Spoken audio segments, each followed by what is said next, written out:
Hello everyone, this is Rahul from Opus.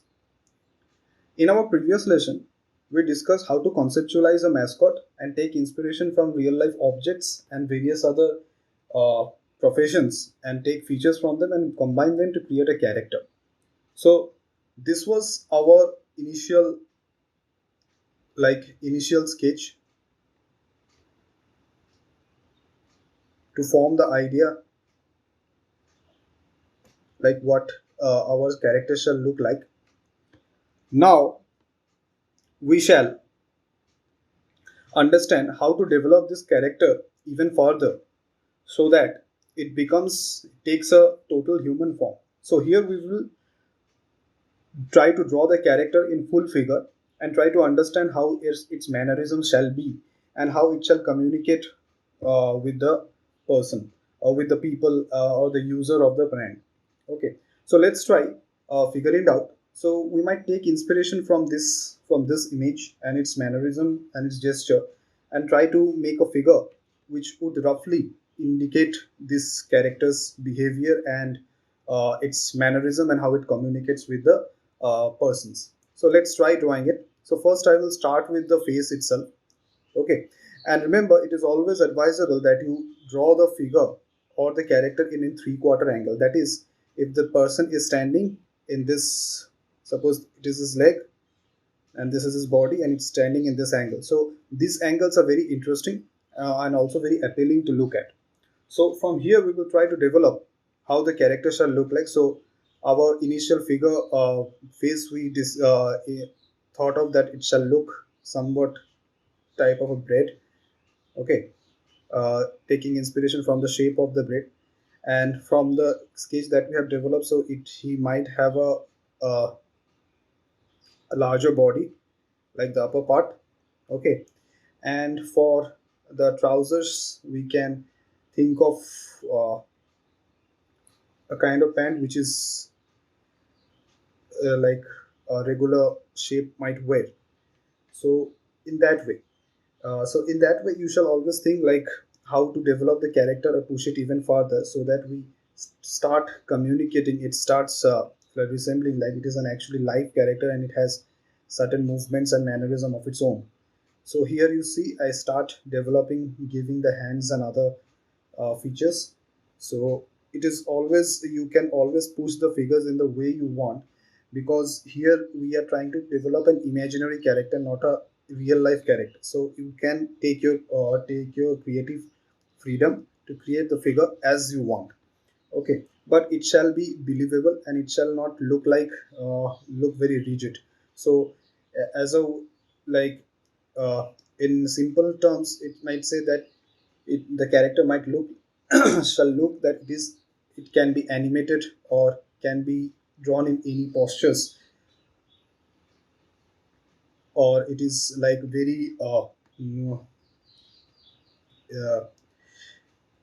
capable of communicating with the people just like humans communicate. So that is the main uh, objective of designing a character. So it shall seem believable and it shall see that it can communicate. So that is why these humanized features are given into a character, so that the people understands and people identifies the character with our own way of communication. So here you see I start giving the some amount of details of the cloth, how the cloth shall look like in real, or like the cloth this character might be wearing while in most situations. And this is our like trousers. We can give certain amount of wrinkles here to make it believable, and this is the shoe. You can give a very simple shoe that is you can manage. Okay, then I can draw the scarf. Now the real thing here is your ability to draw the same eye sketch that you have drawn before, but here in various angles. So you have to practice and you have to have that sense of like how to draw of a 3D shape in various angles and possible, and in also all the angles as possible. So that is a skill that you might have to develop, and to push it even further you have to practice a lot. Okay, and you have to have that ability to visualize the character in any situations or in any particular angle. So that is the main requirement of moving the mascot design even further. So this is what we what is expected from you from the examination. So if they ask you, suppose if you're like trying to apply for animation department, and there you might have to give examination based on uh, character design. So here you have to have that ability so that you can draw the character in any pose or any manners or any angle that might be required. So here you see uh, you we can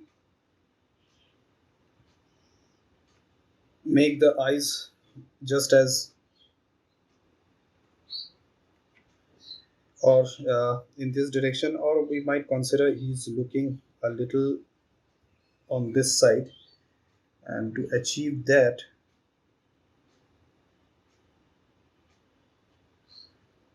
uh, you have to have that understanding of how eye direction works.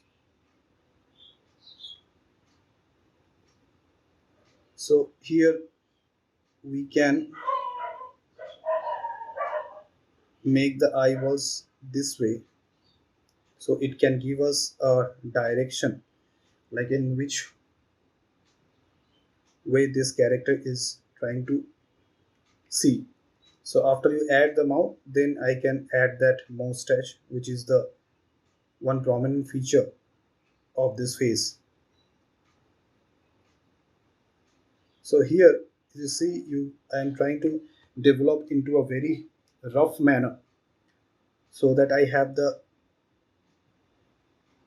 proper idea of how to sketch it out, or how my character shall look like if I have to develop it in a much more uh, detailed in a much more detailed version. So that is also one primary practice that every character designer practices. So here this is also you shall know and how to do it. So after this, then I can add the buttons, and here you go. I have that a certain amount of ideation of how my character shall look like. Okay, so after you reach this stage, then you can go for a detailed drawing. Okay, so let's make this one uh, a little bigger so that I can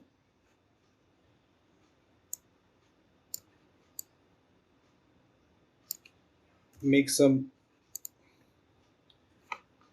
strokes to give a clear lines. So for suppose if you are doing in pencil on paper, you can just roughly erase it, and that can help you like develop uh, this sketch even further. But is it always good that you can maintain a sketchy feel, so that gives a feeling of that ideation process. Okay, like you are drawing, so you will see many character design leaves that sketchy feel into their sketches, and it also gives a good hand-drawn feel effect. So that is up to you. And if you want to create a very neat and clean finish, that is also good enough. So here I will quickly start giving the uh, final lines to finish off my character.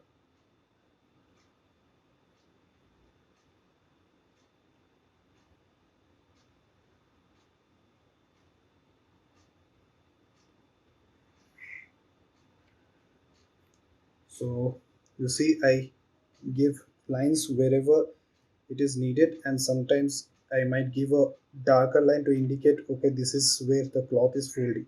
So that is also another drawing skill that you might have to develop, and it might take some time. So, but remember, your sketch shall look very neat and very appealing, even if it has a sketchy feel, but it shall look appealing and interesting to interesting to the consumers of the brand for which you are designing. So they shall connect to it. So that is one aim of this character designing. It shall communicate with the its immediate users.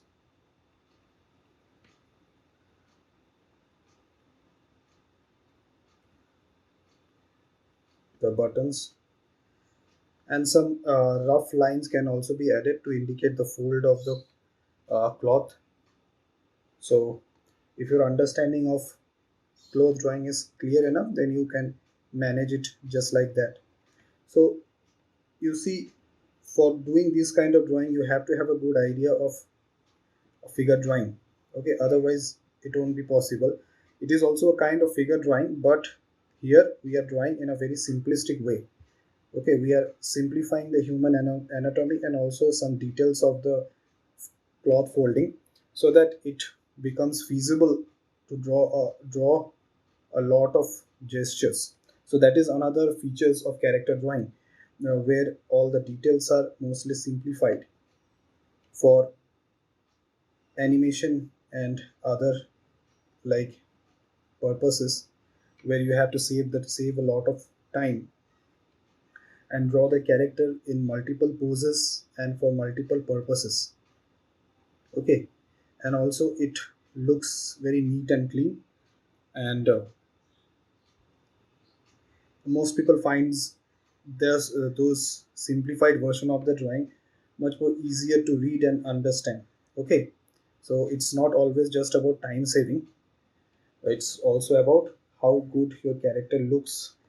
So neat and clean finish is adds appeal to the character. So here you go.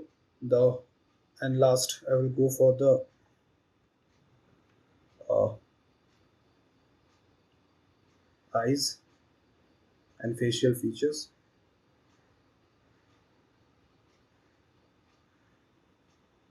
So the eye direction is very important because you would want your character looking directly to the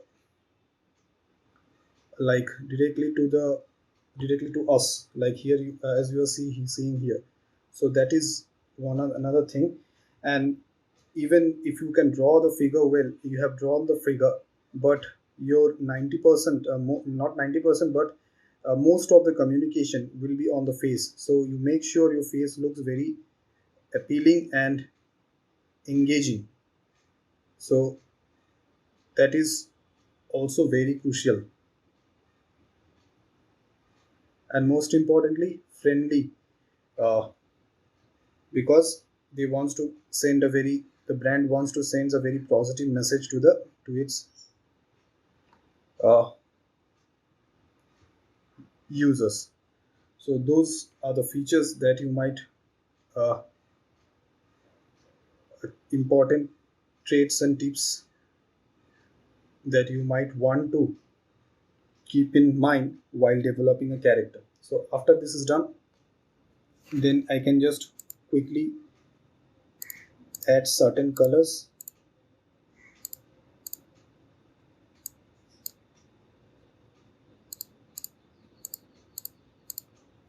and it will be the same way just we did for the initial sketch. So let's pick the colors right from here and give the color of the face so that it gives me an idea how my entire character shall look like. So these kind of sketches, one thing you have to remember, you shall not spend a lot of time just ideating. You have to create, you have to know how to take inspiration from that given objects and quickly come up with an idea. And the only way you can come up with a good idea very fast is to practice this kind of characters sketches as much as possible. So that will give you a very good and also follow some important famous character artist and see how they manages to create characters and lots of concepts at a very short period of time. So that is something you shall aim for. So here I will take the color of this and add certain amount of shades to give a blue hue to the other, to these white dresses. So see, very simple shades just to bring out the volume of the clothes. I'm not going for a very detailed rendering. Okay, so that is another skill and another way of communicating. So if you are doing it with in paper, you can consider color pencils the best way to do it, because it's dry and it won't also you can erase and edit very easily. So these are the main general practices that are those are done while uh, creating sketches during the examination, where time is a big factor. Okay, so generally you have to create these sketches within a very uh, the ideal time would be 5 to 10 minutes. You cannot devote much time to that, to this kind of exercises. And thus you see my character has developed, and from that initial sketch it has come to a final uh, a figure where we can actually start seeing the figure as a live character which is ready for communicating. So I hope you understood how this character development process or the mascot development process is done, and how from an initial sketch we can create a final character which seems much more very good in communicating in human language and gestures. And that is the main aim of creating a mascot, which would be a spokesperson for a brand. So I hope this lesson helps you a lot. Thank you.